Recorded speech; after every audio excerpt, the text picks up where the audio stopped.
Hello guys, what's up? So I'm back again for another tutorial video. So in this video, I will gonna show you how you can enable your chat heads on Messenger, so if you are interested then keep on watching. But before all that, if you are new to my channel consider to like and subscribe for more videos like this, and also, you can comment down below if you have something that you want me to make a tutorial about. So without further ado, let's start the tutorial. So to enable your Messenger chat heads, it's actually so easy. So for the first step, of course, you will need to open your Messenger.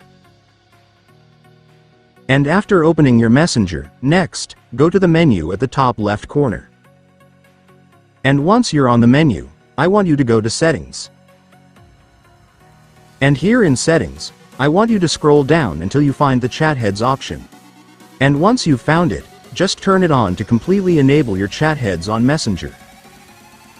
And after that, it's done. Congratulations, your Messenger chat heads will now be turned on.